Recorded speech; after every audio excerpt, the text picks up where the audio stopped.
మనం ప్రార్థన చేసుకుని ఈ యొక్క యవనస్తుల కూడికను ఆరంభించుకుందాం. ప్రదీప్ గారు ప్రార్థన చేయండి.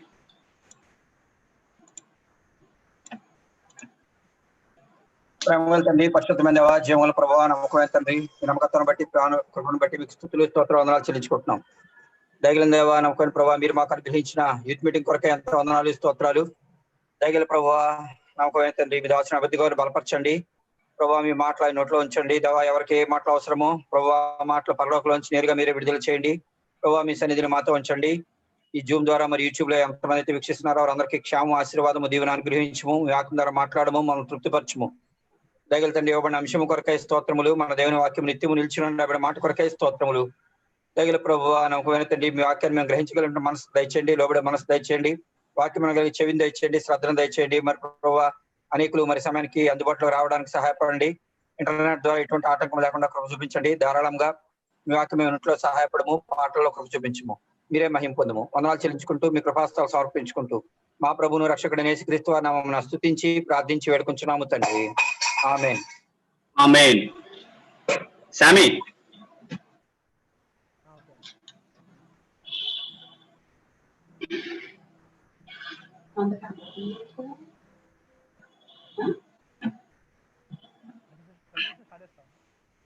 సామి,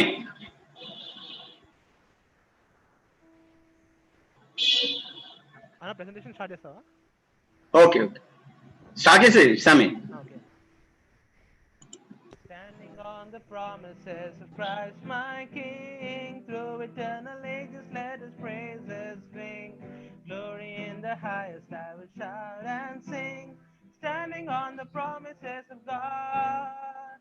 Standing, standing, standing on the promises of God my Savior. Standing, standing, I'm standing on the promises of God. Standing on the promises I now can see. Perfect present cleansing in the blood for me. Standing in the liberty where Christ makes free. Standing on the promises of God.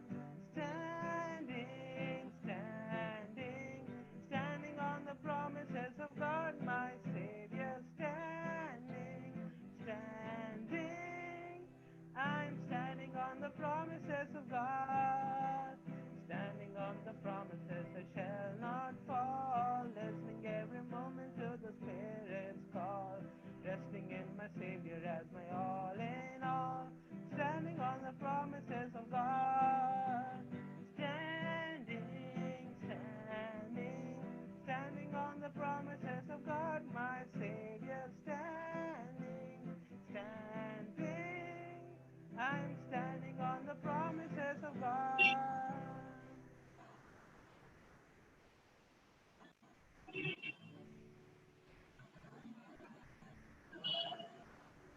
यीशु का नाम मनोहर है, कितना वो मधुर भी है। आकाश के नीचे पृथ्वी के ऊपर कोई और नाम नहीं है। आकाश के नीचे पृथ्वी के ऊपर कोई और नाम नहीं है। अमूल्य प्राण दिया है पापियों को बचाने। दास का रूप लेकर पृथ्वी पर उतराया है। अमूल्य प्राण दिया है पापियों को बचाने। दास का रूप लेकर पृथ्वी पर उतराया है। करते हैं स्तुति तेरा नाम, करते हैं ऊंचा तेरा नाम। आओ प्रभु जी बीच में हमारे आशीष देने के लिए। आओ प्रभु जी बीच में हमारे आशीष देने के लिए। का नाम मनोहर है, कितना वह मधुर भी है। आशीष के नीचे के ऊपर कोई और नाम नहीं है। आकाश के नीचे पृथ्वी के ऊपर कोई और नाम नहीं है। कलवरी पहाड़ पर लोहे के कीलों से प्रभु जी आपके देखो क्रूस पर चढ़ाया है। कलवरी पहाड़ पर लोहे के कीलों से प्रभु जी आपके देखो क्रूस पर चढ़ाया है। करते हैं स्तुति तेरा नाम, करते हैं ऊंचा तेरा नाम। आओ प्रभु जी बीच में हमारे आशीष देने के लिए। आओ प्रभु जी बीच में हमारे आशीष देने के लिए। यीशु का नाम मनोहर है, कितना वह मधुर भी है। आकाश के नीचे पृथ्वी के ऊपर कोई और नाम नहीं है।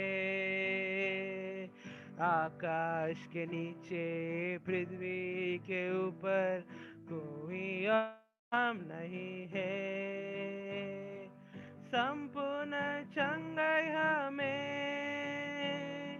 देता है बड़े प्रेम से। स्वर्गीय शांति आनंद मिलता है तेरे नाम से।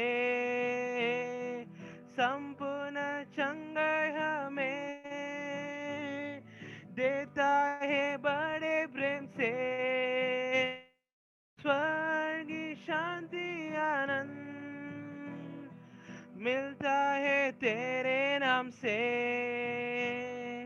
करते हैं स्तुति तेरा नाम, करते हैं ऊंचा तेरा नाम।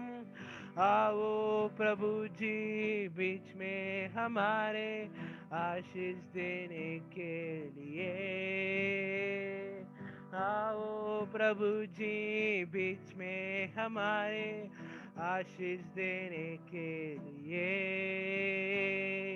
यीशु का नाम मनोहर है, कितना वह मधुर भी है। आकाश के नीचे पृथ्वी के ऊपर कोई और नाम नहीं है। आकाश के नीचे पृथ्वी के ऊपर कोई और नाम नहीं है।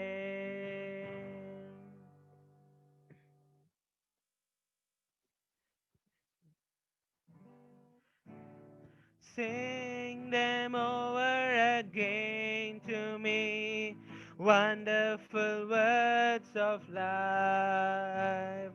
Let me more of their beauty see, wonderful words of life.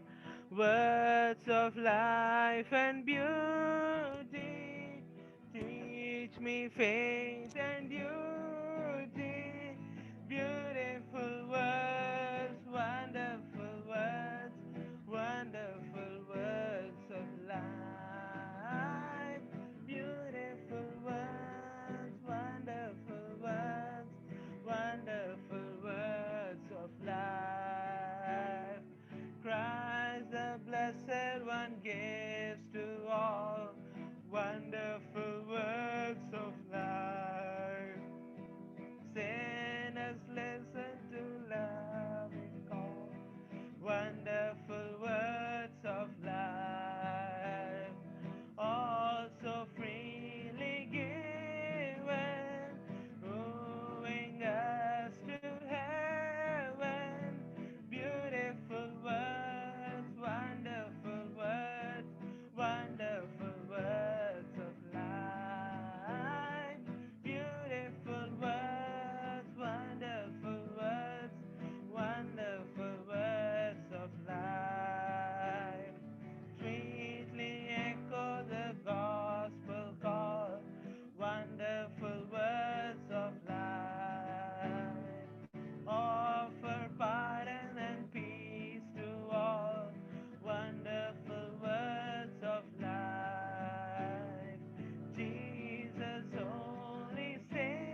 చదివి నీ స్వరము వినుచు నేను సరిచేసి కొందు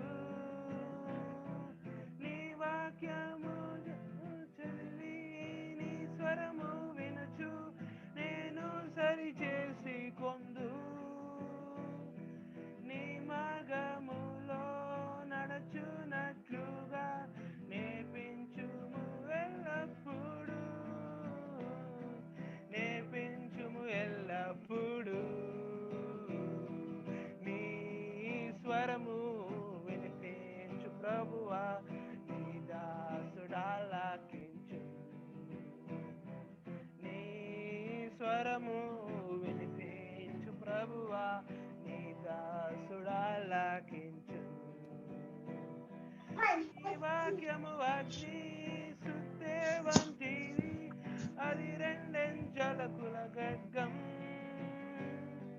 నీ వాక్యము అగ్ని సుత్తే వంటిది అది రెండంచుల గల ఖడ్గం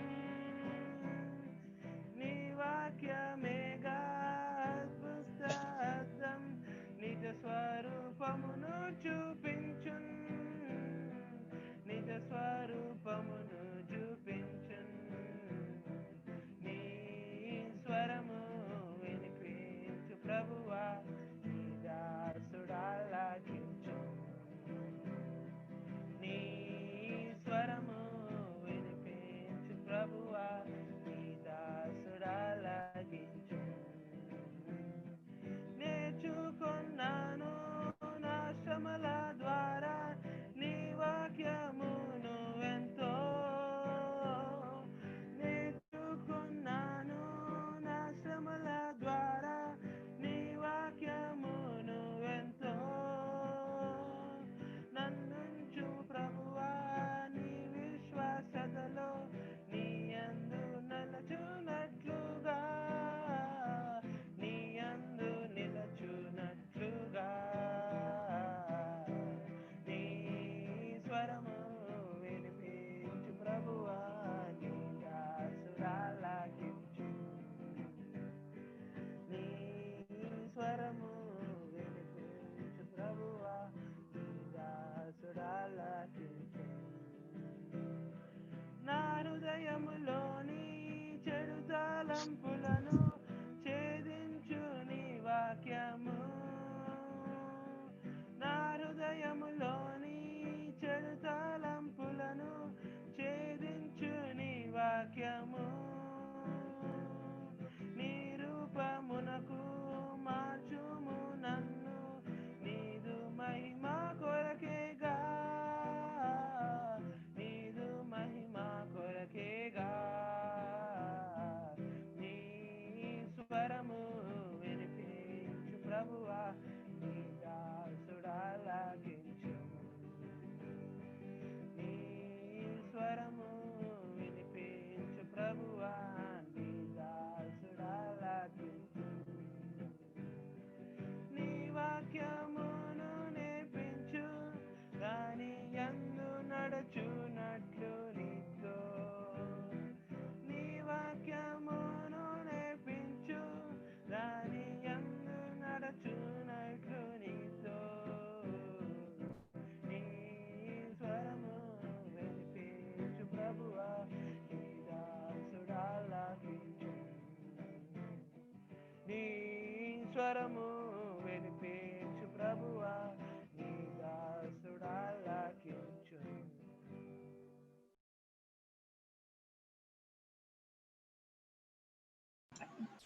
థ్యాంక్ యూ సమ్మి. అన్న అభిజ్ఞం అన్న బ్రదర్ ప్రైజ్ లార్డ్. ప్రెసిడెంట్ అన్న స్టార్ట్ చేయండి అన్న. Okay brother, thank you. Voice clear గా ఉందా? ఓకే అన్న, క్లియర్ గా ఉందా? ఓకే. దయచేసి నేను కొన్ని వచనాలు చదువుతాను. దయచేసి మీ యొక్క బైబిల్స్ మీరు తెరచి ఈ యొక్క వచనాలు మీరు కూడా గమనించమని కోరుతున్నాను. మన అంశము యెషయా 40వ అధ్యాయం 8వ వచనం. యెషయా 40వ అధ్యాయం 8వ వచనంలో 2వ భాగం చదువుతున్నాను. మన దేవుని వాక్యము నిత్యము నిలుచును. దేవుని వాక్యము నిత్యము నిలిచును. Word of God stands forever. తర్వాత ఇర్మియా 36వ అధ్యాయం కొన్ని వచనాలు చదువుతాను. ఇర్మియా 36వ అధ్యాయంలో నుంచి కొన్ని వచనాలు చదువుతాను. దయచేసి మీ బైబిల్స్ తెరిచి మీరు ఈ వచనాలు మీరు కూడా దయచేసి గమనించండి. ఇర్మియా 36వ అధ్యాయం మొదటి 2 వచనాలు చదువుతున్నాను. యూదా రాజైన యోషియా కుమారుడగు యెహోయాకీము 4వ సంవత్సరమున యెహోవా వాక్కు ఇర్మియాకు ప్రత్యక్షమై ఇలాగు సెలవిచ్చెను. నీవు పుస్తకపు చుట్ట తీసుకొని నేను నీతో మాట్లాడిన దినము మొదలుకొని, అనగా యోషియా కాలం మొదలుకొని నేటి వరకు ఇశ్రాయేలు వారిని గూర్చియు యూదా వారిని గూర్చియు సమస్త జనములను గూర్చియు నేను నీతో పలికిన మాటలన్నిటినీ దానిలో వ్రాయుము. తర్వాత 15వ వచనం.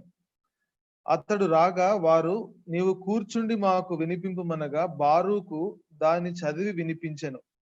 వారు ఆ మాటలన్నిటినీ విన్నప్పుడు భయపడి ఒకరినొకరు చూచుకొని, మేము నిశ్చయముగా ఈ మాటలన్నిటినీ రాజునకు తెలియజెప్పేదమని బారూకుతో ననిరి. తర్వాత 23వ వచనం.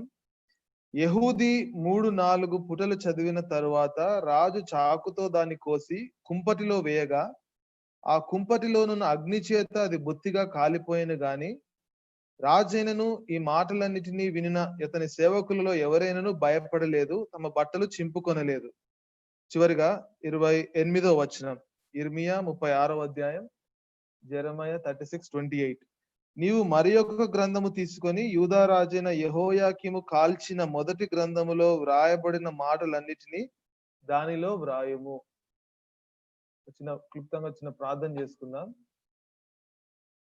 ప్రేమగల తండ్రి, కృపగలిగిన దేవ, ఇంతవరకు మీ సన్నిధి, మీ కృప కనికరం దయచేసి ప్రభువా ఈ దినము ఈ యొక్క యవనస్తుల కూడిక మాకు అనుగ్రహించినందుకు మీకు ఎంతో వందనాలు చెల్లిస్తూ వస్తున్నాం.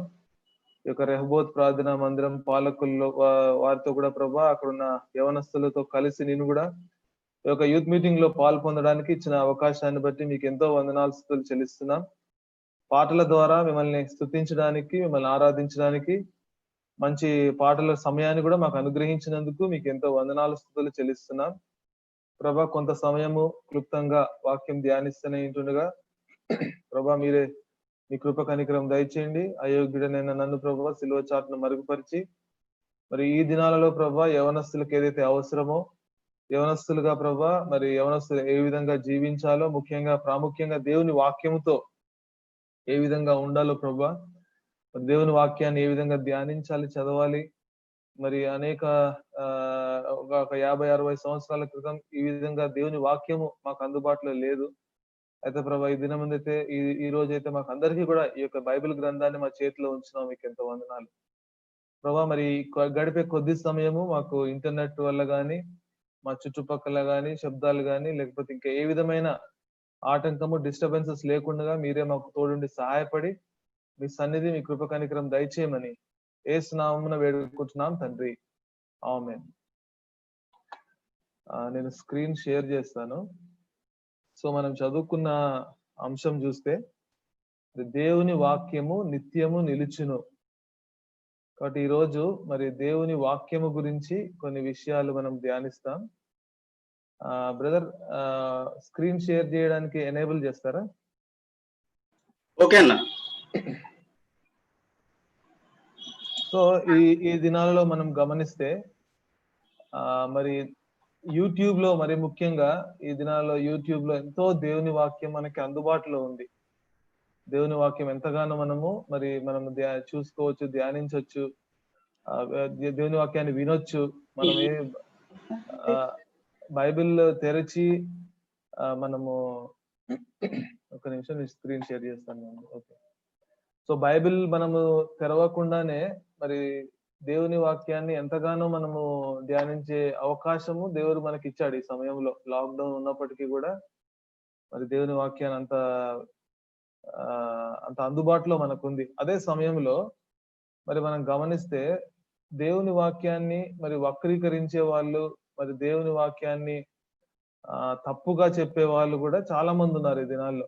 దేవుని వాక్యాన్ని అంటే బైబిల్లో లేని అర్థాన్ని, బైబిల్లో లేని విషయాలను వాళ్ళు ఆపాదిస్తూ ఆ విధంగా కూడా చాలా మంది మరి ఈ విధంగా చేస్తా ఉన్నారు. చూడండి, ఉదాహరణకి మనము కొంతమంది గురించి మనం ధ్యానిస్తూ ఉంటే కొన్ని హైందవ సంస్థలు ఉన్నాయి. వాళ్ళు ఏం చేస్తున్నారంటే దేవుని వాక్యాన్ని వక్రీకరించంటే వాళ్ళు కూడా ముందు బైబిల్ చదువుతున్నారు. వాళ్ళు కూడా బైబిల్ చదివి బైబిల్‌లో ఇగో ఇలా చెప్తుంది మీ బైబిల్. మీ బైబిల్ ఇలా చెప్తుంది. అంటే బైబిల్‌లో ఇగో బైబిల్ తప్పు చెప్తుంది అని వాళ్ళు తప్పులు పడుతున్నారు బైబిల్ గురించి. చాలా వీడియోస్ కూడా చూస్తున్నారు. ఇంకా చాలా భయంకరంగా, అంటే ఎంతో ఎగతాళిగా బైబిల్‌లో ఉన్న కొన్ని విషయాలను చాలా ఎగతాళి చేస్తున్నారు కూడా కొన్ని విషయాలు. కాబట్టి అవన్నీ మనము వీడియోస్ యవనస్తులుగా చూస్తూ ఉన్నప్పుడు మనకు చాలా కోపం వస్తుంది కొన్నిసార్లు. మనకు కూడా ఏమనిపిస్తుందంటే మనము కూడా వాళ్ళని దూషించాలి.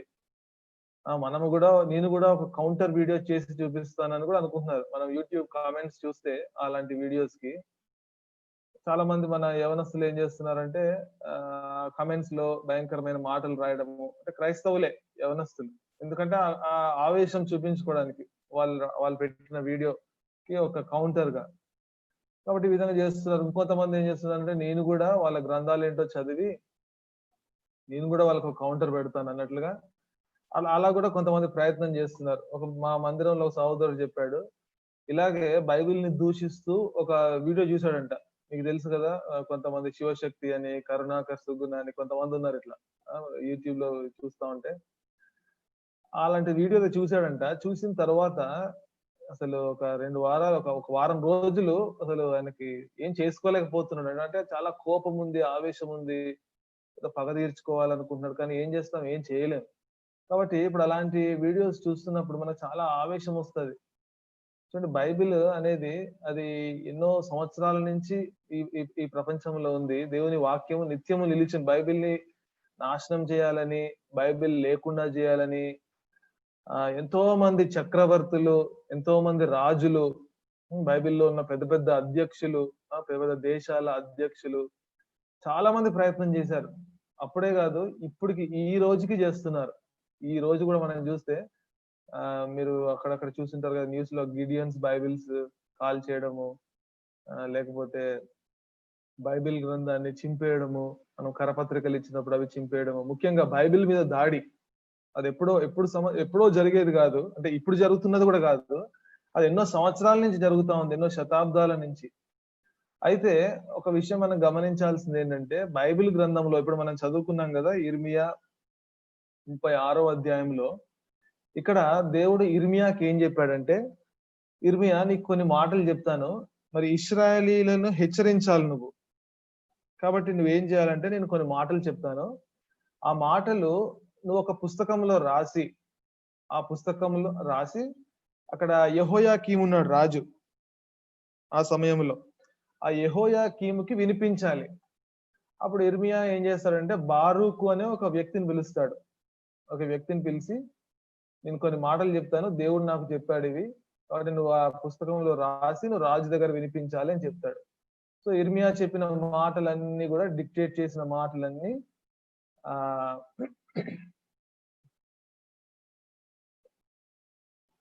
బారూక్ ఏం చేస్తాడంటే ఒక పుస్తకంలో రాస్తాడు బారూక్.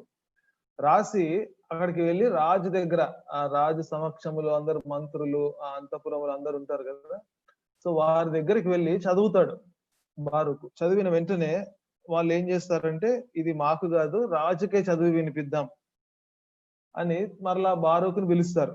పిలిచిన తర్వాత ఇప్పుడు రాజు అంటే యెహోయాకీము రాజు అంటే ఎవరంటే దేవుని ప్రజల మీద యూదా రాజు ఆయన.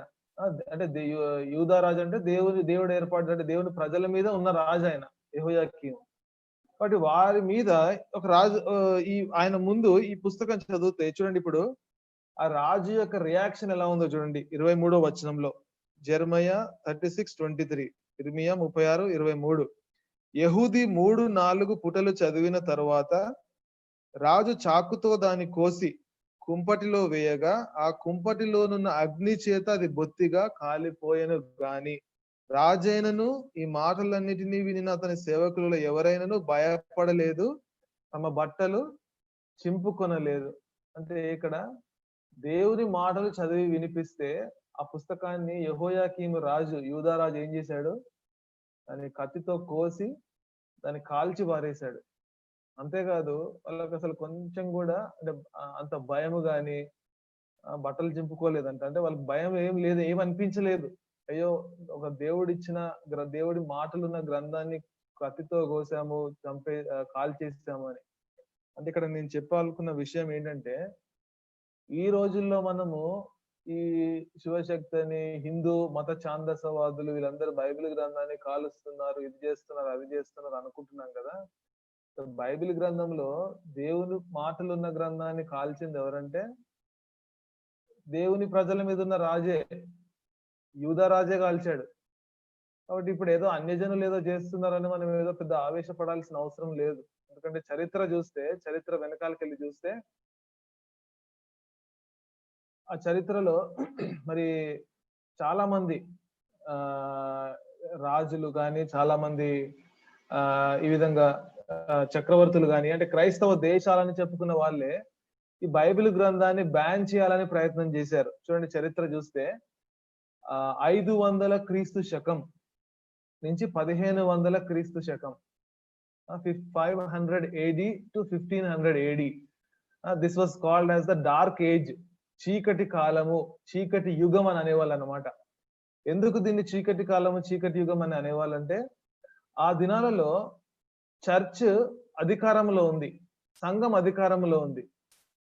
అయితే సంఘం అధికారంలో ఉందని పేరుకు మాత్రమే గాని బైబిల్ గ్రంథం మాత్రం చర్చిలోనే ఉండాలి, బయట ఎవరికి కూడా అది అందుబాటులోకి రాకూడదు. అంతేకాకుండా బైబిల్ గ్రంథం లాటిన్ భాషలో, హెబ్రీ భాషలో, అంటే ఆదిమ భాషల్లో ఏ భాషల్లో అయితే బైబిల్ గ్రంథం రాయబడిందో ఆ భాషల్లోనే ఉండాలి కానీ తర్జుమా చేయకూడదు. ఎందుకంటే తర్జుమా చేశారనుకోండి జర్మన్ కానీ, ఫ్రెంచ్ కానీ, లేకపోతే ఇంగ్లీష్ కానీ, ఇలాంటి లాంగ్వేజెస్ లో అప్పుడు అందరూ చదువుతారు, దాంట్లో ఉన్న సత్యం ఏంటో అందరికి తెలిసిపోతుంది. కాబట్టి ఆ దినాల్లో ఈ 1000 సంవత్సరాల కాలం, 500 AD to 1500 AD, ఈ కాలాన్ని ఏమంటారంటే చీకటి యుగం. చర్చ్, రోమన్ క్యాథలిక్ చర్చ్ అది అధికారంలో ఉంది. చర్చ్ ఆఫ్ ఇంగ్లాండ్ దేశం మనకు తెలుసు కదా. ఇంగ్లాండ్ దేశం అనేది మరి ఈ ప్రపంచాన్ని అంతటిని పరిపాలించింది, దాదాపు ప్రతి దేశాన్ని, ప్రపంచంలో అంత చిన్న దేశం అయినప్పటికీ. అయితే ఆ సమయంలో ఈ చర్చ్ ఆఫ్ ఇంగ్లాండ్ ప్రభుత్వం పైన ఉండేది. చూడండి ఉదాహరణకి ఇప్పుడు మన తెలంగాణ, ఆంధ్ర రాష్ట్రాల్లో చూస్తే దేవాదాయ శాఖ అని ఉంటుంది. ఆ దేవాదాయ శాఖలో అర్చకులను వాళ్ళందరినీ ఎవరు అపాయింట్ చేస్తారంటే ప్రభుత్వం జీతాలు ఇస్తుంది వాళ్ళకి. అంటే దేవాదాయ శాఖ ప్రభుత్వం ఆధీనంలో ఉంది, అండర్ ద గవర్నమెంట్. అయితే ఆ దినాలలో చర్చ్ కింద ప్రభుత్వం ఉంది. అంటే ఆ చర్చ్ కింద ప్రభుత్వం ఉందంటే అర్థం ఏంటంటే సువార్త ప్రకటించడం చాలా సులువు. సంఘం ఏం చెప్తే, ఏ తీర్మానం చేస్తే అది ప్రభుత్వం అమలు చేయాలన్నమాట. అలాంటి పరిస్థితిలో సంఘం ఉంది. కానీ ఆ దినాలలో ఉన్న ఫాదర్లు గాని, పోపులు గాని, వీళ్ళందరూ ఏం చేశారంటే భయంకరంగా మరి బైబిల్ గ్రంథం బయటికి రాకుండా, ఎట్టి పరిస్థితుల్లో కూడా బైబిల్ గ్రంథం అసలు తర్జుమా అయితే అసలు దాని గురించి ఆలోచించకూడదు అనమాట. ఎవరు తర్జుమా చేయడానికి వీల్లేదు. బైబిల్ గ్రంథం ఒకవేళ ఉంటే అది లాటిన్ భాషలో గాని, హెబ్రీ భాషలో గాని ఉండాలి. ఒకవేళ ఎవరి దగ్గర ఉండాలనుకున్నా వాళ్ళకి లైసెన్స్ కలిగి ఉండాలి. సో అలాంటి పరిస్థితిలో వాళ్ళు ఏం చేశారు, బైబిల్ గ్రంథం బయటికి రాకుండా బ్యాన్ చేశారు. చూడండి ఇప్పుడు ఎవరు చేశారు ఈ పని? చర్చ చేసింది, సంఘం. మనం ఇప్పుడు చూస్తున్నాం కదా పరిస్థితుల్లో, ఈ హిందూ సంస్థ, ఈ మత ఛాందసవాసులు ఇది చేస్తున్నారు, అది చేస్తున్నారు అని ఆవేశపడుతున్నాం, ఆలోచిస్తున్నాం. ఒకానొక సమయంలో బైబిల్ గ్రంథానికి విరుద్ధంగా పనిచేసింది ఎవరా అంటే సంఘమే, చర్చే. అంతేకాదు ఈ బైబిల్ గ్రంథము తర్జుమా చేయడానికి ఆదిమ భాషల నుంచి ఇప్పుడు మన చేతిలో రావడానికి ఎంతో మంది అంత సులువుగా తర్జుమా చేసేయలేదు. ఈ దినాలలో తర్జుమా చేయడం అంటే ఏదైనా రాయాలంటే తర్జుమా చేసే వాళ్ళు చాలా మంది ఉన్నారు. అంతేకాదు ప్రూఫ్ రీడింగ్ చేసే వాళ్ళు చాలా మంది ఉన్నారు, దొరుకుతారు, ప్రొఫెషనల్ ప్రూఫ్ రీడర్స్ కూడా. ఆ దినాలలో తర్జుమా చేయడానికి అనుమతించే వాళ్ళు కాదు. ఒక భాష నేర్చుకోవాలి, లాటిన్ భాష నేర్చుకోవాలి, గ్రీక్ భాష నేర్చుకోవాలి, ఇంగ్లీష్ భాష నేర్చుకోవాలి. మన తెలుగు బైబిల్లో ఉంటుంది కదా, స్టార్టింగ్ లో మన తెలుగు బైబిల్ ఎక్కడి నుంచి ట్రాన్స్లేట్ చేశారు, ఎక్కడి నుంచి తర్జుమా చేశారంటే తెలుగు బైబిల్ మొదటి పేజీలో ఉంటది, ఇది ఆదిమ హెబ్రీ గ్రీకు భాషలలో నుండి భాషాంతరము చేయబడినది. అంటే తెలుగు బైబిల్ తర్జుమా చేసిన వాళ్ళకి ఏ భాషలు వచ్చినాయి అన్నమాట? వాళ్ళకి హెబ్రీ వచ్చు, గ్రీక్ వచ్చు. అక్కడి నుంచి తర్జుమా చేశారు, ఇంగ్లీష్ నుంచి తర్జుమా చేయలేదు. కొన్నిసార్లు కొంతమంది అనుకుంటారు ఇంగ్లీష్ నుంచి తర్జుమా చేశారేమో. కాదు, ఒరిజినల్ లాంగ్వేజ్, ఒరిజినల్ మాన్యుస్క్రిప్ట్ నుంచి తర్జుమా చేశారు. కాబట్టి ఈ బైబిల్ గ్రంథం మన చేతిలో ఉందంటే చాలా మంది హతసాక్షులు అయ్యారు. చూడండి, విలియం టిండేల్ అని చాలా సార్లు వినే ఉంటారు. విలియం టిండేల్ బయోగ్రఫీ VBS లో చదివే ఉంటాం. విలియం టిండేల్ మరి ఆయన ఫస్ట్ టైం న్యూ టెస్టిమెంట్ ని ఇంగ్లీష్ లో ట్రాన్స్లేట్ చేశాడు. జర్మనీ దేశంలో ప్రింట్ చేశాడు, ఇంగ్లాండ్ దేశానికి స్మగ్లింగ్ చేసి తీసుకెళ్లాడు. కానీ చివరికి ఏం జరిగిందంటే విలియం టిండేల్ దొరికిపోయాడు. వాళ్ళకి రహస్యంగా ఉందాం అనుకున్నాడు కానీ దొరికిపోయాడు. చివరికి అతను మరి అతన్ని కాల్ చేశారు. అతని మెడలో బైబిల్ తగిలించి మరీ కాల్ చేశారంట. అంత భయంకరం. జాన్ హస్ అనే అతను కూడా was burnt along with his Bible. ఆయన బైబిల్ ఆయన మెడలో తగిలించి అతన్ని కాల్ చేశారు. ఎందుకు? బైబిల్ తర్జుమా చేయడానికి ఎంత ప్రయత్నం చేశారు, ఎంత కష్టపడ్డారో. అయితే ఎవరు కాల్ చేశారు, ఎవరు దీనికి వ్యతిరేకంగా ఉన్నారంటే సంఘం, చర్చ్. చాలా విచారం కదా. ఎందుకంటే ఈ దినాల్లో అన్యులు ఏదో చేస్తున్నారని మనం ఏదో అనుకుంటున్నాం, ఆవేశపడుతున్నాం. కానీ ఒకనొక టైంలో బైబిల్ మన చేతిలోకి రాకుండా చేసింది ఎవరా అంటే చర్చే. మార్టిన్ లూథర్ జర్మనీ భాషలోకి తర్జుమా చేశాడు. అయితే పోప్ ఆర్డర్ చేశాడంట కాల్ చేయాలని. అతను ఎంత కష్టపడి తర్జుమా చేశాడు కానీ అతను చేసిన ప్రతులన్నీ కాల్చివేయబడ్డాయి. ఈ విధంగా ఎంతో మంది ఈ బైబిల్ గ్రంథాన్ని తర్జుమా చేయడానికి, బైబిల్ గ్రంథాన్ని మన యొక్క మాతృభాషలో తీసుకురావడానికి ఎంతో ప్రయత్నం చేశారు. మనకు కూడా తెలుసు, మన తెలుగు భాష, మన భారతదేశంలో విలియం కేరీ ఆయన కదా, ఆయన ఎన్నో భాషల్లోకి తర్జుమా చేశాడు బైబిల్, మన తెలుగులోకి కూడా. మన చేతిలో ఈ బైబిల్ ఉందంటే మరి విలియం కేరీ చేసిన ఎంత గొప్ప పని. అంతేకాకుండా కింగ్ జేమ్స్ వన్ అనే అతను బైబిల్ ని కాల్చివేయాలని ఆయన ఆర్డర్ జారీ చేశాడంట. ఈ విధంగా చాలా మంది రాజులు, చక్రవర్తులు, వీళ్ళు మరి పోపులు, చూడండి ఎంత భయంకరం. పోప్ అంటే ఒక చర్చ్ పైన ఉండే ఆయన, రోమన్ క్యాథలిక్ పోప్, ఇంకా చాలా సంఘం, వీళ్ళందరూ ఏం చేశారు, బైబిల్ గ్రంథం బయటికి వస్తే, మాతృభాషలో కనుక వస్తే అది అందరికీ అందుబాటులో ఉంటే దాంట్లో ఉన్న సత్యమేంటో తెలుస్తుంది. సత్యమేంటో తెలిసినప్పుడు ప్రజలలో ఒక చైతన్యం కలుగుతుంది, ఒక రెవల్యూషన్ కలుగుతుంది ప్రజల్లో. అప్పుడు వాళ్ళు ఏం చేస్తారు, సంఘానికి వ్యతిరేకంగా వాళ్ళు ఏమైనా చేస్తారేమో. ఇప్పుడు మనం కొన్ని రూల్స్ పెట్టుకున్నాం, మన లైఫ్ మనకు బాగా జరుగుతుంది, మనం చెప్పినట్టు వింటున్నారు అందరూ. ఇదిగో దేవుడు చెప్తున్నాడు అని దేవుడి పేరు చెప్తే అందరు వింటున్నారు సైలెంట్ గా. బట్ ఒకవేళ బైబిల్ బయటకు వస్తే బైబిల్ చదివి మళ్ళీ అందరు మనకు తిరుగుబాటు చేస్తారేమో అని ఆ రోజుల్లో ఎవరు బైబిల్ బయటికి రాకుండా చేశారంటే మరి క్రైస్తవులని చెప్పుకునే వాళ్ళే, సంఘంలో ఉన్న పోపులే వాళ్ళే. ఒక ఫ్రెంచ్ ఫిలాసఫర్ ఒక అతను ఉన్నాడు, వాల్టేర్ అని. అతను క్రైస్తవుడుగానే జన్మించాడు. కానీ అతను చివరికి ఎలా తయారయ్యాడంటే ఒక ఫిలాసఫర్ గా, ఒక ఆస్తికుడుగా, అంటే నాస్తికుడు కాదు, ఆస్తికుడు. అంటే నాస్తికుడు అంటే దేవుడే లేడు అని అంటాడు కదా, నాస్తికుడు అంటే. ఆస్తికుడు అంటే దేవుడు ఉంటాడు అంటే వాళ్ళు నమ్మేది. ఆస్తికుడు అంటే ఎవడంటే దేవుడు ఉన్నాడు కానీ దేవుడికిను మానవునికి ఒక పర్సనల్ రిలేషన్షిప్ అయితే ఉండదు, దేవుడు అంటే ఎక్కడో ఉంటాడు అంతే అని చెప్పుకునేవాడు ఆస్తికుడు అనమాట. ఈ ఫ్రెంచ్ ఫిలాసఫర్ వాల్టేర్ ఈయన ఆస్తికుడు. అయితే ఈయన అన్నాడు, ఈయన ఏమని ప్రవచనం చేశాడంటే ఇంకొక 50 years అయితే, ఈయన 18th centuryలో జన్మించాడు, ఈయన 18వ శతాబ్దంలో. ఈయన ఏం చెప్పాడంటే ఇంకొక 50 years పోయిన తర్వాత, 50 or 100 years పోతే ఇంకా బైబిల్ అనేది ఇంకా కనిపించదు, Bible will be no more, Bible will be forgotten book అని చెప్పాడంట. చెప్పాడు, చనిపోయాడు అతను కూడా. అయితే అతను చనిపోయిన 50 years తర్వాత జెనీవా బైబిల్ సొసైటీ వాళ్ళు ఏం చేశారంటే ఒక ఇంటిని కొన్నారంట. వాళ్ళకి ఒక స్టోర్ హౌస్ కావాలి బైబిల్స్, గాస్పుల్ ట్రాక్స్ అని పెట్టుకోవడానికి అని చెప్పి ఒక ఇంటిని కొన్నారు. ఎవరి ఇల్లు అంటే ఈ ఫ్రెంచ్ ఫిలాసఫర్ ఇల్లే. అంటే చివరికి బైబిలే ఉండదన్న ప్రవచించిన ఆ వ్యక్తి ఇల్లే దేనికి ఏ విధంగా మారిపోయిందంటే బైబిల్స్, గాస్పుల్ ట్రాక్స్ ఇవన్నీ స్టోర్ చేసుకోవడానికి అది మారిపోయింది. కాబట్టి మనం గమనించాల్సిన విషయం ఏంటంటే చరిత్రలో ఎంతో మంది బైబిలే లేకుండా చేయాలి, బైబిల్ ఉండకుండా చేయాలని చాలా ప్రయత్నాలు చేస్తున్నారు. కానీ ఈ దినానికి కూడా Bible is the best selling book. Still today, even today మనకు తెలుసు కదా, John Gutenberg first printing press కనుక్కున్న తర్వాత first book to be printed is Bible. అంతేకాకుండా ఈరోజు మరి కనీసం 7,000 భాషలలో 7,000 భాషలు ఉంటే కనీసం బైబిల్లో ఒక్క వచనాన్నైనా 3,000 కంటే ఎక్కువ భాషలో తర్జుమా చేశారంట. అంటే ఉదాహరణకు చూడండి, గిడియన్స్ బైబిల్ మీరు ఓపెన్ చేశారు అనుకోండి, గిడియన్స్ బైబిల్ స్టార్టింగ్ లో యోహాను సువార్త 3:16 కొన్ని భాషల్లో ఉంటది కదా, కనీసం ఒక 15 భాషల్లో రాస్తారు అక్కడ యోహాను సువార్త 3:16. ఆ విధంగా కనీసం ఒక్క వచనమైన 3,000 భాషల కంటే ఎక్కువ భాషలో తర్జుమా చేశారు. అది క్రొత్త నిబంధన 1,500 భాషల కంటే ఎక్కువ భాషల్లో, ఫుల్ బైబిల్ 650 భాషల్లో. ఈ విధంగా బైబిల్ గ్రంథాన్ని లేకుండా చేయాలని, బైబిల్ గ్రంథాన్ని వక్రీకరిస్తూ, బైబిల్ గ్రంథంలో తప్పులు ఉన్నాయని చూపిస్తూ, బైబిల్ గ్రంథం బయటికి రాకుండా చేయాలని చాలా ప్రయత్నాలు చేశారు చాలా మంది. ముఖ్యంగా చర్చే ప్రయత్నం చేసింది స్టార్టింగ్ లో చూస్తే. అయితే ఈ దినం వరకు మనం గమనించేది ఏంటంటే Bible is the best selling book. ఒక భక్తుడు ఏమనంటే Bible is the living and talking book.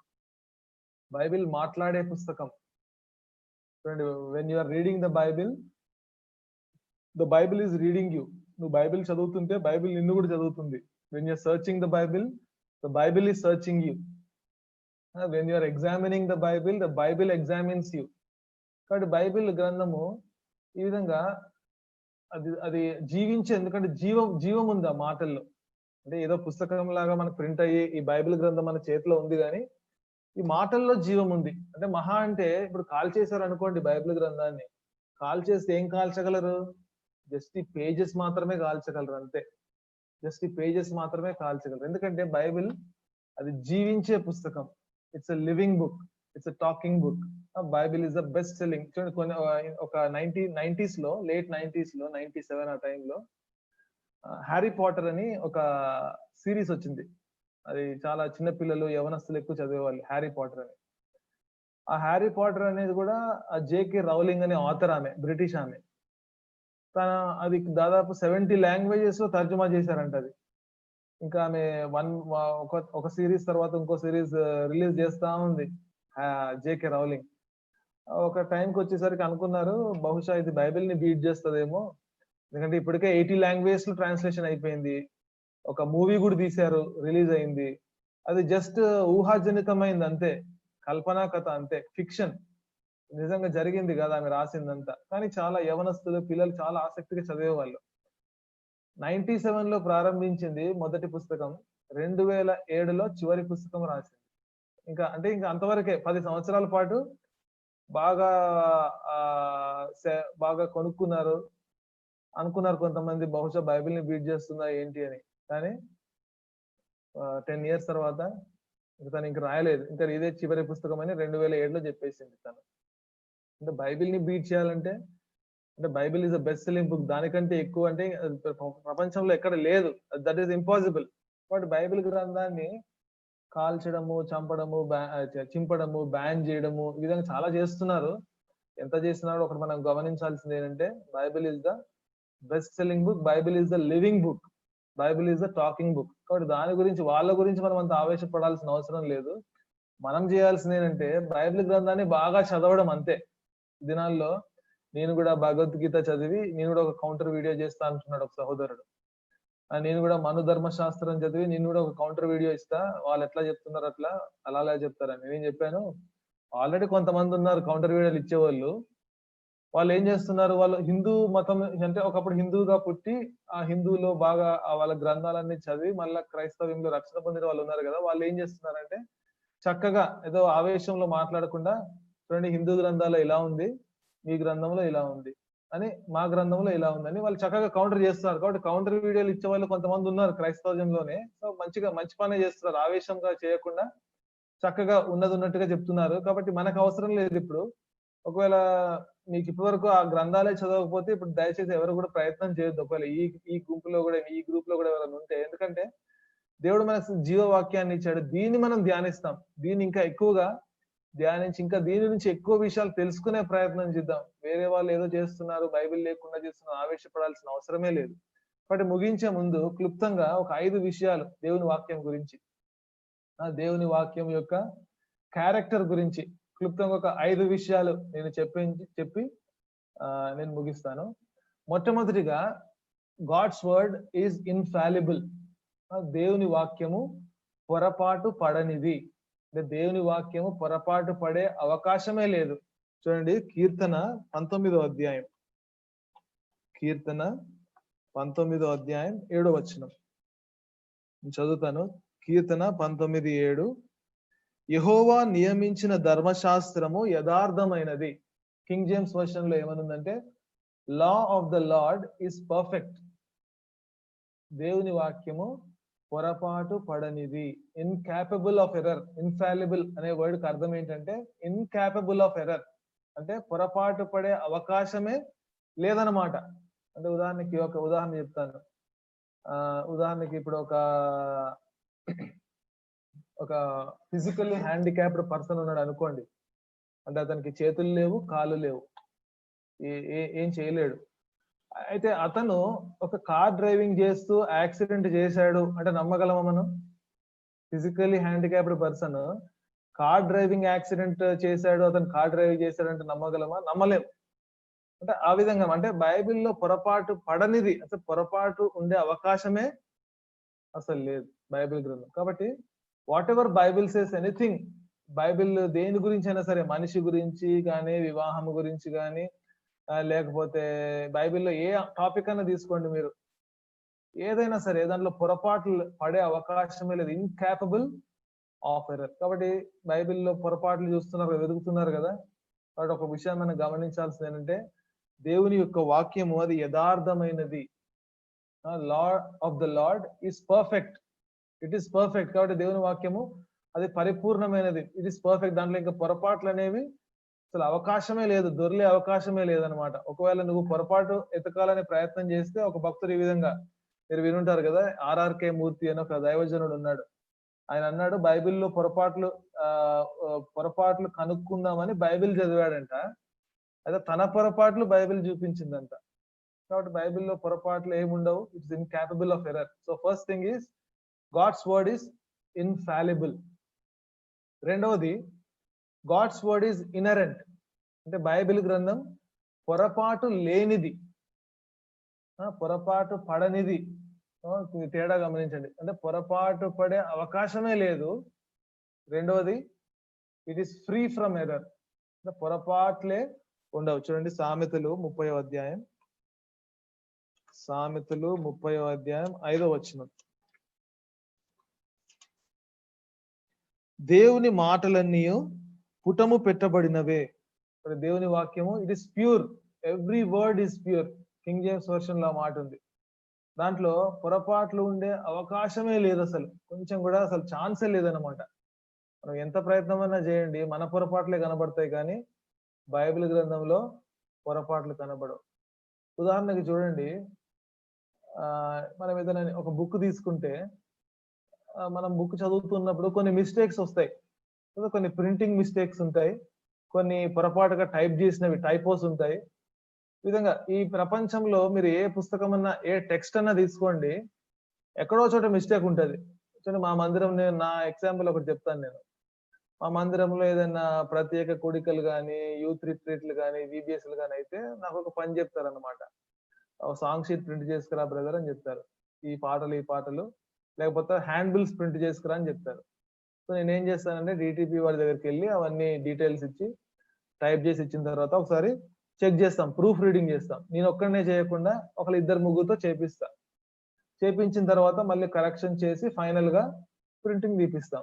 Printing తీపిచ్చిన తర్వాత మళ్ళీ ఆ రోజు ప్రత్యేక కూడికలు అనుకున్నారు, పాటలు పాడేటప్పుడు ఇదిగో ఇక్కడ ఒక మిస్టేక్ ఉందంటాడు బ్రదర్. అరే, ఇంత ప్రూఫ్ రీడింగ్ చేసాం కదా, మళ్ళీ ఏంటి చిన్న మిస్టేక్ వచ్చింది అని అంటే, ఎంత ప్రూఫ్ రీడింగ్ చేయండి. మనం చూడండి, ఒక వార్తాపత్రిక తీసుకోండి, అనుకోకుండా అంటే కావాల్సుకొని చేసింది కాదు, అది జస్ట్ ఒక టైపింగ్ మిస్టేక్ ఉంటది, కొన్నిసార్లు గ్రామటికల్ మిస్టేక్ ఉంటది, కొన్నిసార్లు మరి అనుకోకుండా అలా మిస్టేక్లు దొర్లుతా ఉంటాయి. కాబట్టి ఈ ప్రపంచంలో మనం చూస్తే అంటే మిస్టేక్స్ లేని ఒక టెక్స్ట్ అనేది, ఒక పుస్తకము కానీ, ఒక న్యూస్ పేపర్ కానీ ఏది లేదు. అయితే బైబిల్ గ్రంథము పొరపాటు లేనిది. చూడండి, మనం ఒకరికి థ్యాంక్స్ చెప్పాలి. మన చేతిలో ఈరోజు ఈ బైబిల్ గ్రంథం ఉందంటే, మన చేతిలో ఈ విధంగా బైబిల్ గ్రంథం వచ్చిందంటే దానికి కారణం ఎవరంటే శాస్త్రులు, స్క్రైబ్స్. ఈ శాస్త్రులు ఏం చేసే వాళ్ళంటే బైబిల్ గ్రంథాన్ని భద్రపరిచింది, బైబిల్ గ్రంథాన్ని ఇంతవరకు మన చేతిలోకి రావడానికి అవకాశం కల్పించింది ఎవరు? శాస్త్రులు. ఆ దినాలలో ప్రింటింగ్ ప్రెస్లు లేవు కదా, యేసుక్రీస్తు ప్రభు దినాలలో అంతకంటే మునుపు. వాళ్ళకు ఒకవేళ నాకు 10 ఆజ్ఞలు కావాలి, నాకు ఒక కాపీ కావాలి, స్క్రిప్చర్ కాపీ ఒకటి కావాలంటే ఎవరిని అడగాలి? శాస్త్రులను అడగాలి, స్క్రైబ్స్ ని. వాళ్ళు ఏం చేస్తారు? చేత్తో రాసివ్వాల్సింది అంతే. వాళ్ళు ఎలా రాస్తారంట? స్నానం చేసి చాలా పవిత్రంగా, చాలా నీటిగా వస్త్రాలు ధరించి, శారీరకంగా ఎంతో నీటిగా తయారయిన తర్వాత అప్పుడు వాళ్ళు బైబిల్ గ్రంథాన్ని కాపీ చేస్తారు. అంటే మెయిన్ కాపీ నుంచి ఇంకొక కాపీ. కాపీ చేత్తో చేసినప్పుడు ఎంత పొరపాట్లు జరిగే అవకాశం ఉంది కదా. అంటే నిజంగా శాస్త్రులు వాళ్ళకి నిజంగా థ్యాంక్స్ చెప్పాలి. ఎందుకంటే ఎంత పొరపాట్లు లేకుండా రాసి ఉంటే ఈరోజు మన చేతుల్లో ఇలాంటి పొరపాట్లు లేని గ్రంథం ఉంది. కాబట్టి ఈ శాస్త్రులు నిజంగా వాళ్ళు రాశారు కానీ వాళ్ళు పాటించలేదు. వాళ్ళు దేవుని వాక్యం బాగా ఎరిగిన వాళ్ళు. సరే, అది పక్కన పెడితే, కాబట్టి దేవుని వాక్యము పొరపాటు లేనిది, పొరపాటు ఉండే అవకాశమే అసలు లేదన్నమాట. మూడవది, దేవుని వాక్యము తరగనిది. God's word is inexhaustible. మొట్టమొదటిగా God's word is infallible, God's word is inerrant and God's word is inexhaustible. పొరపాటు పడనిది, పొరపాటు లేనిది, తరగనిది. చూడండి, రోమియోలకు రాసిన పత్రిక 11వ అధ్యాయం, రోమన్స్ చాప్టర్ 11. రోమియోలకు రాసిన పత్రిక 11వ అధ్యాయం 33వ వచనం చదువుతున్నాను. ఆహా, దేవుని బుద్ధి జ్ఞానముల బాహుల్యము ఎంతో గంభీరము, ఆయన తీర్పులు శోధింపనెంతో అశక్యములు, ఆయన మార్గములెంతో అగమ్యములు. కాబట్టి బుద్ధి జ్ఞానముల బాహుల్యము ఎంతో గంభీరము. చూడండి, అంటే దీనిలో ఎంతో, ఆయన తీర్పులు శోధింపనెంతో అశక్యములు. దేవుని యొక్క వాక్యం అది తరిగిపోదు కదా. ఎన్ని వర్తమానాలు వింటున్నాం మనం. జస్ట్ కేవలం ఈ ఒక్క పుస్తకం మీద, ఇదొక్క గ్రంథం మీద ఎన్ని వర్తమానాలు వింటున్నాం. ఒకటే అంశం మీద 10 మంది చెప్తారు. ఉదాహరణకి 23వ కీర్తన తీసుకున్నాం. ఈ రోజు ఒకవేళ ఒక వేరే వ్యక్తి ఎవరైనా, ఒక కొత్త బోధకుడు 23వ కీర్తన గురించి బోధిస్తే మళ్ళీ కొత్తగా ఉంటుంది మనకి. అంటే దాంట్లో ఎంత ఎంత డెప్త్ ఆఫ్ ద రిచెస్. దేవుని యొక్క వాక్యం అది ఒక జీవవృక్షం లాంటిది. అంటే పండ్లు కోస్తా ఉంటే ఇంకా పండ్లు కాస్తా ఉంటుంది. ఆ విధంగా దేవుని వాక్యం అదొక ఊట వంటిది. అంటే ఊట అంటే మనకు తెలుసు, స్ప్రింగ్ వాటర్, నీళ్ళు వస్తూనే ఉంటాయి. చూడండి, బైబిల్ గ్రంథాన్ని ఈ యొక్క 66 పుస్తకాలను ఆధారం చేసుకొని ఎంతో మంది కామెంటరీస్ రాశారు, వ్యాఖ్యానాలు రాశారు. ఒక వ్యక్తి ఉన్నాడు, ఆయన పేరు జాన్ మెకార్థర్. ఆయన ఇంగ్లీష్, అమెరికా దేశానికి చెందినవాడు, మంచి బోధకుడు, మంచి పాస్టర్. ఆయన ఒక బైబిల్ గ్రంథం, ఈ 66 పుస్తకాలకు సంబంధించి ఒక వాల్యూమ్స్ రాశాడు, కామెంటరీస్. సో ఆయన కామెంటరీస్ మనం అమెజాన్ లో కూడా కొనుక్కోవచ్చు అనమాట. అవి ఎంత ఉంటాయంటే 15,000 రూపాయలు ఉంటాయి. అన్ని బుక్స్ ఒక 20 పుస్తకాలు ఉంటాయి అనుకుంటా. 20 పుస్తకాలు. చూడండి, ఈ టెక్స్ట్ బుక్ ఇంతే ఉంది, కానీ గైడ్లు ఎంత ఉన్నాయండి? గైడ్ 15 పుస్తకాలు.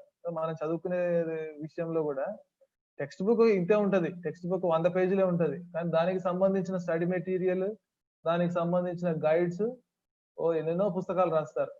కాబట్టి బైబిల్ గ్రంథం సంబంధించి ఎన్ని వ్యాఖ్యానాలు రాసినా, ఎన్ని ఆర్టికల్స్ రాసినా, ఎన్ని కమెంటరీస్ రాసినా, ఏది రాసినా అది తరిగిపోవట్లేదు.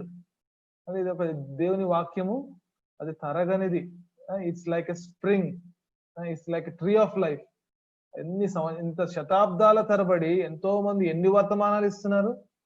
అయినా every sermon, every message is a new sermon. కాబట్టి మూడవదిగా మనం ఏం చూస్తున్నాం అంటే దేవుని వాక్యము అది తరగిపోదు, పొరపాటు పడనిది, పొరపాటు లేనిది, తర్వాత తరగనిది. నాలుగవది, దేవుని యొక్క వాక్యము మారనిది. దీంట్లో మార్పులు చేర్పులు ఏమి లేవు. మత్తయి సువార్త 24:35 మనకి ఇది బాగా పరిచయమైన, అందరికి తెలిసిన వాక్యం ఇది. మత్తయి సువార్త 24:35లో ఏమనుంది? ఆకాశమును భూమియు గతించును గాని నా మాటలు ఏమాత్రమును గతింపవు. కాబట్టి దేవుని వాక్యం, గాడ్స్ వర్డ్ ఇస్ ఇమ్యూటబుల్, అది మారదు. దేవుని వాక్యం సంపూర్ణంగా మనకి ఎంత అయితే అవసరమో 66 పుస్తకాలు అంత దేవుడు మనకి ఇచ్చాడు. ఇప్పుడు ఇట్ ఈస్ సఫిషియంట్. దీంట్లో మార్పులు చేర్పులు ఏం లేవు. అంటే ఇప్పుడు మోడర్న్ ఏజ్ కదా, ఇప్పుడు ఇది ఆధునిక యుగం కాబట్టి ఆధునిక యుగానికి సంబంధించి కొన్ని ఏదన్నా చేర్చాలి అనుకోవడానికి లేదు. అన్ని యుగాలకు కావలసిన వాక్యాన్ని, అన్ని యుగాలకు కావలసిన హెచ్చరికలను, ఆదరణను, ప్రతి మాటను దేవుడు ముందే ఇచ్చేశాడు. కాబట్టి దేవుని వాక్యంలో ఇంకా మార్పులు చేర్పులు ఏమి లేదు. కొంతమంది చెప్తుంటారు, నాకు ఒక కళ వచ్చింది, నాకు ఒక దర్శనం వచ్చింది, దేవుడు నన్ను దర్శించాడు, దేవుడు నాకు ఇది అన్నాడు అదన్నాడు అని.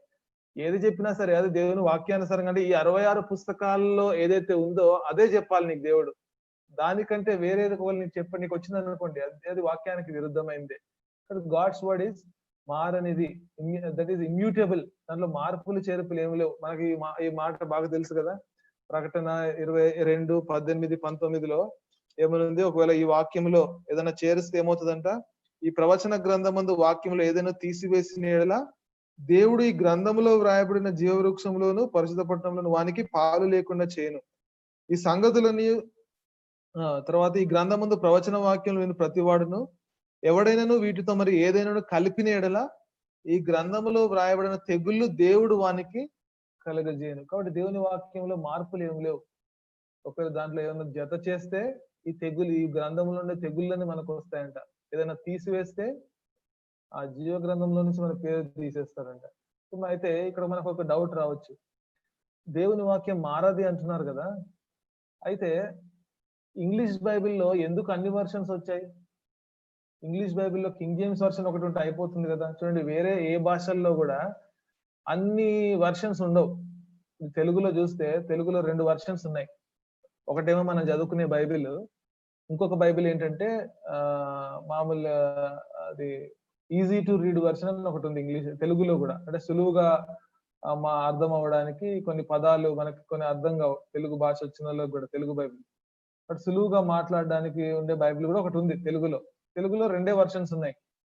అయితే ఇంగ్లీష్ బైబిల్లో ఎన్నో వర్షన్స్ ఉన్నాయి. కింగ్ జేమ్స్ వర్షన్ వచ్చింది, దాని తర్వాత NIV ఉంది, NLT ఉంది, తర్వాత NKJV ఉంది. ఇవన్నీ ఎందుకు మనకు డౌట్ రావచ్చు, మరి ఇన్ని వర్షన్స్ ఉంటే అంటే దేవుడిని బైబిల్ గ్రంథాన్ని మనం మార్చినట్టే కదా, ఎందుకు మార్చాలి? తెలుగు ఇంగ్లీష్ బైబిల్ ఎందుకు అంతగా మారుస్తున్నారు? కొత్త కొత్త పదాలు తీసుకొస్తున్నారు, కొత్త కొత్త వర్షన్స్ ఎందుకు తీసుకొస్తున్నారు? చూడండి, ఒక విషయం మనం గమనించాల్సింది ఏంటంటే, English language is the richest language. It is having vast vocabulary.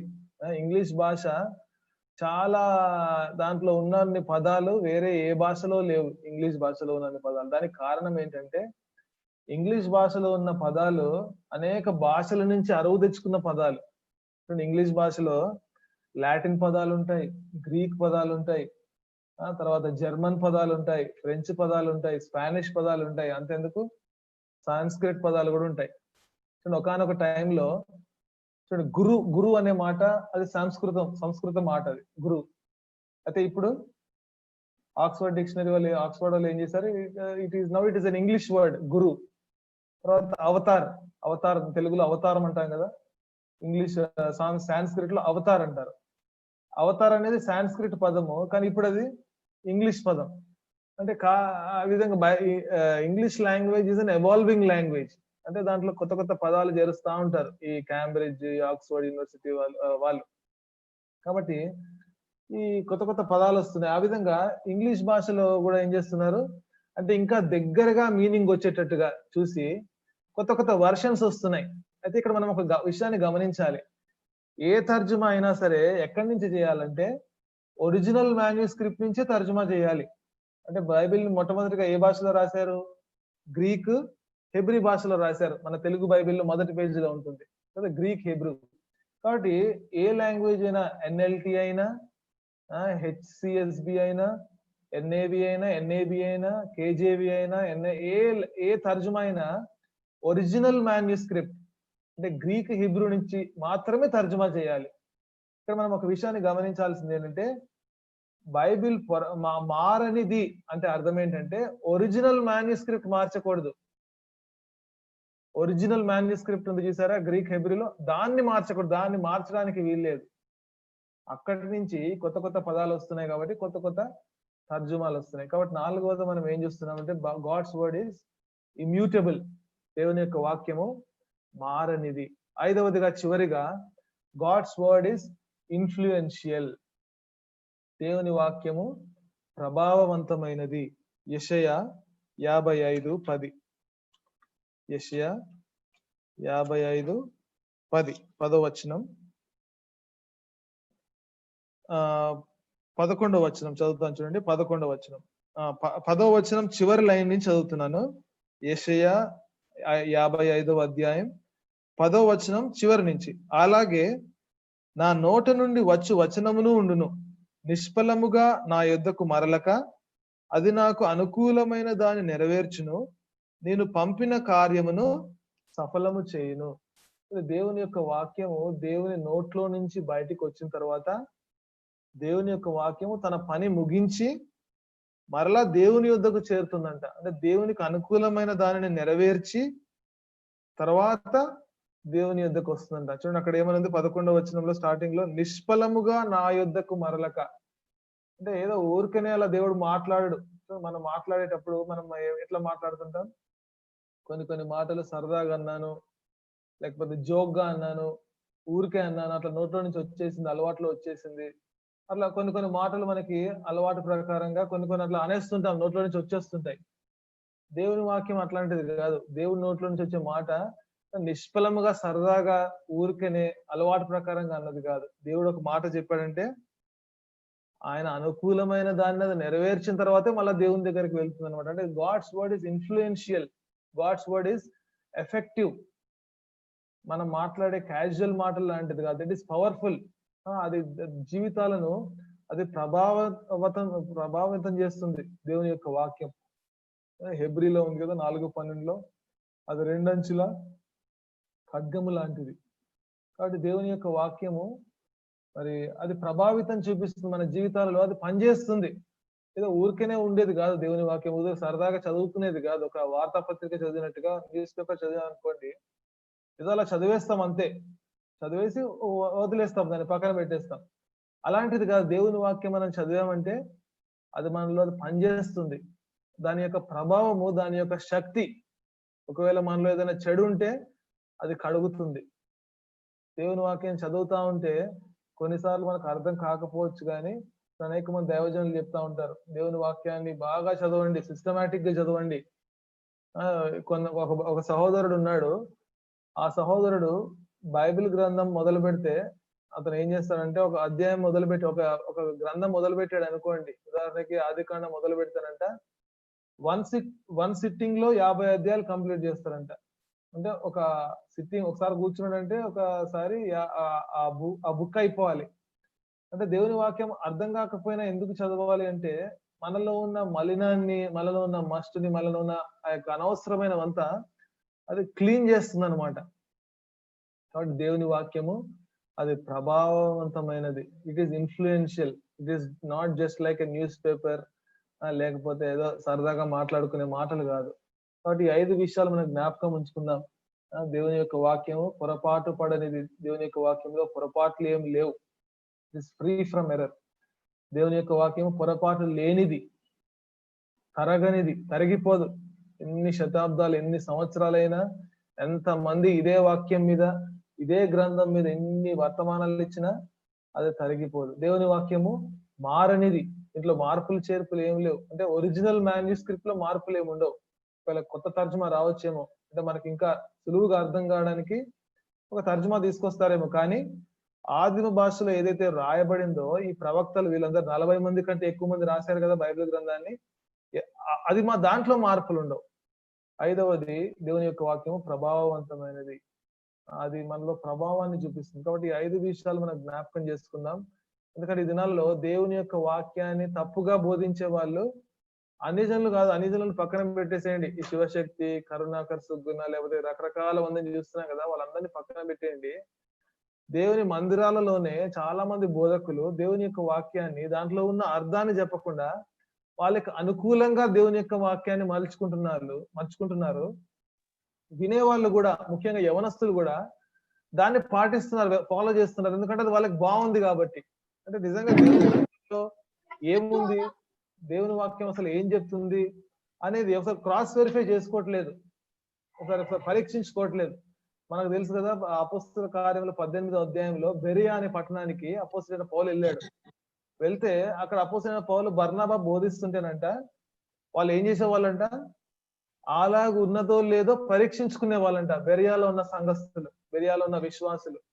అపోస్తలుడైన పౌలు చెప్తేనే పరీక్షిస్తే ఇంక ఈ లోకంలో ఉన్న వాళ్ళు చెప్తే మనం ఇంకెంత క్రాస్ వెరిఫికేషన్ చేసుకోవాలి కదా. అపోస్తలుడైన పౌలు 14 పత్రికలు రాశాడు, గొప్ప భక్తుడైన.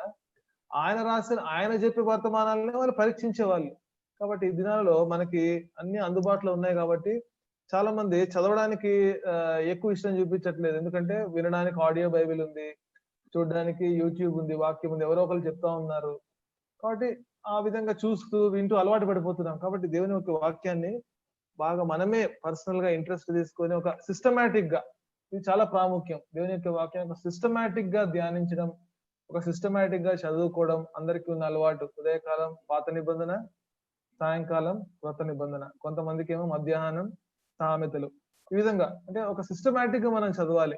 మనం ఎవరికో కౌంటర్ ఇవ్వాల్సిన అవసరం లేదు. దేవుని వాక్యం చదివితే మనకి మేలు కలుగుతుంది. కాబట్టి ఈ విధంగా దేవుని వాక్యాన్ని ఈ దినాలలో మనం ఎంత ధన్యులం అంటే అన్ని మనకు అందుబాటులో ఉన్నాయి. చూడండి, మన మొబైల్ ఫోన్ లో డిక్షనరీస్ ఉంటాయి, మీనింగ్స్ ఉంటాయి. ఏదన్నా ఒక మాటకు ఒక అర్థం తీసుకోవాలంటే వెంటనే మనం మన మొబైల్ ఫోన్ లోనే మనం తెలుసుకోవచ్చు కదా, బైబిల్లో ఇదేంటి మాట ఉంది, వేరే వర్షన్లో ఎలా ఉందో చూద్దాం. ఎన్నో యాప్స్ ఉన్నాయి. కాబట్టి వీటికి మనము అడ్వాంటేజ్ తీసుకుందాం. Let us take advantage of all these technological advancements which God has given us. కాబట్టి ఇంకా దేవుని వాక్యాన్ని ఇంకా ఎక్కువ చదువుదాం. దేవుని వాక్యాన్ని మనం మెమరైజ్ చేయాలి, కంఠస్థం చేయాలి, దేవుని వాక్యాన్ని ధ్యానించాలి. ఈ కొద్ది వాక్యాన్ని దేవుడు దీవించును గాక. Thank you very much. ఆమేన్.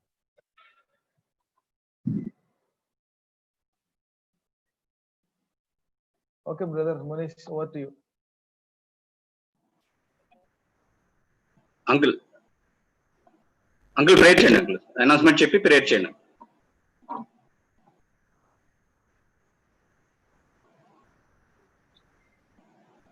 దేవుని మహాకృపను బట్టి ఈ దినం ఈ జూమ్ యాప్ ద్వారా బైబిల్ స్టడీని మనం కలిగి ఉండడానికి ప్రభు చూపిన కృపను బట్టి మనం అందరం కూడా ఎంతో దేవునికి వందనస్తులము. అలాగే కొంతమంది యూట్యూబ్ లో కూడా చూడగలుగుతా ఉన్నారు దీన్ని. తర్వాత కూడా ఇది యూట్యూబ్ లో ఎప్పుడు కూడా ఉంటది కాబట్టి ఎవరైనా ఎప్పుడైనా కూడా మళ్ళా వినడానికి ఇది ఎక్కువ అవకాశంగా ఈ జూమ్ యాప్ని ఈ నెలలో ప్రారంభించడం అనేటువంటి జరిగింది. సంతోషం సహోదరుడు. మరి చాలా చక్కటి విషయాలు. మరి మనం బైబిల్లో చూద్దాం అనుకుంటే బైబిల్ ద్వారా తెలియనటువంటి చరిత్ర చక్కగా బైబిల్ గ్రంథాన్ని గురించి అనేక సంగతులు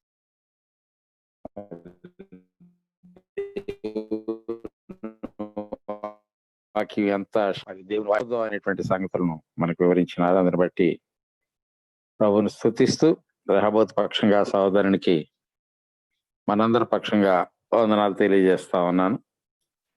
రేపు సాయంకాలం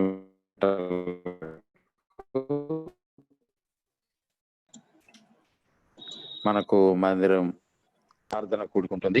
ఆదివారం 8 గంటలకే మనం ఈ యొక్క జూమ్ లో ఆరాధన కలిగి ఉంటాం.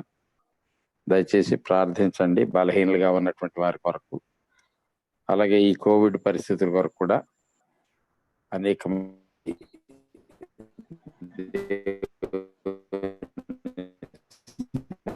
సేవకులు కూడా దీనివల్ల బాధ మన మీద ఉందని జ్ఞాపకం చేస్తా ఉన్నాను. ప్రార్థన చేసుకుందాం.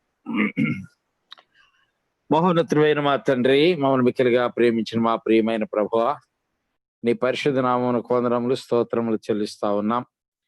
దేవా, నీ మహాకృపను బట్టి, నీ ఉన్నతమైన ఉచితమైన ప్రేమను బట్టి, ఈ భయంకరమైనటువంటి అననుకూలమైన ప్రతికూల వాతావరణంలో, ప్రతికూల పరిస్థితులలో దేవా మరి తండ్రి, నీ అగ్ని ప్రాకారాన్ని మా చుట్టూ ఉంచుతూ, మమ్మల్ని నీ కాపుదలని భద్రతలో ఉంచుతూ ప్రభువా మరి తండ్రి, ఈ రీతిగా ఆయా సమయాల్లో మీరు మాకు అనుగ్రహించినటువంటి ఈ యొక్క సాంకేతిక పరిజ్ఞానం ద్వారా ప్రభువా మరి తండ్రి మేము బైబిల్ స్టడీని, యూత్ మీటింగ్స్ ని, అలాగే ప్రభువా ప్రార్థన కూడికల్ని వీటిలన్నింటినీ కలిగి ఉండడానికి మా పక్షంగా మీరు చూపుతూ వచ్చిన మీ కృప కొరకు, దయ కొరకు వందనాలు, స్తోత్రాలు చెల్లిస్తా ఉన్నాం.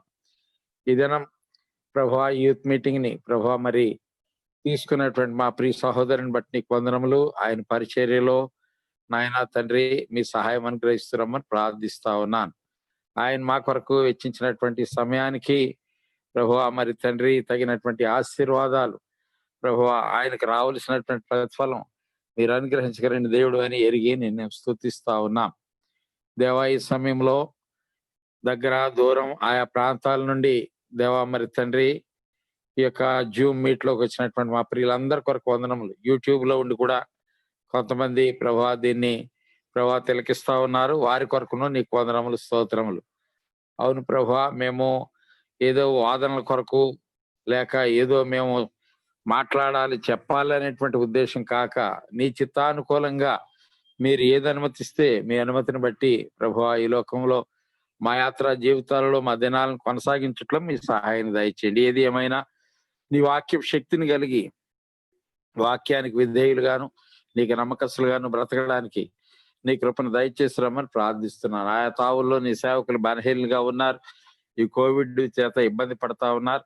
అలాగే సంఘంలో కూడా బలహీనలైనటువంటి వారి విషయంలో ప్రత్యేకంగా జ్ఞాపకం చేసుకుంటూ ఈ సమయంలో నాయన మరి తండ్రి ఈ తావులోకి మీరు తెచ్చిన ప్రతి ఒక్కరిని బట్టి నీకు వందనములు. అలాగే పాటలు పాడి సహకరించినటువంటి మా ప్రియ సహోదరుల కొరకు నీకు వందనములు.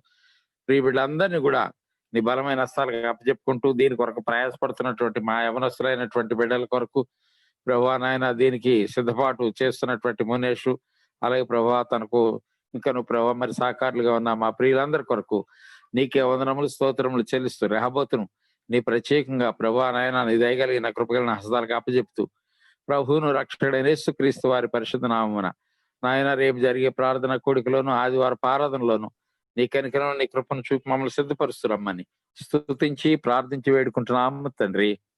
ఆమేన్. ఆమేన్. మన పరమ తండ్రి అయిన దేవుని ప్రేమ, ప్రభువును రక్షకుడైన యేసుక్రీస్తు వారి కృప, ఆదరణకర్త ఆదరించి పరిశుద్ధాత్మ అన్యోన్య సహవాసము సన్నిధి ఇప్పుడు సదాకాలము చేరిన మనకును సర్వలోకములు ఆయన ప్రేమించి వారికి తోడైండును గాక. ఆమేన్. ఆమేన్. ఆమేన్. అందరికీ ప్రైజ్ లార్డ్ అన్న. అభిజ్ఞా అన్న. Brother praise Lord brother. Praise Lord brother అభ్యంతరిగో ప్రైజ్ లార్డ్ అండి. Praise Lord. చాలా చక్కటి విషయాలు ప్రభు మీ ద్వారా మా రెహబోతుకు అనుగ్రహించినారు. దేవునికి వందనాలండి. Thank you very much.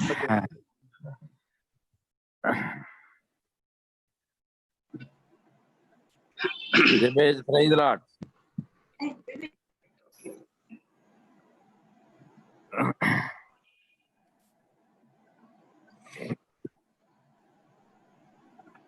Okay, అందరికీ praise Lord. Thank you. Praise lord.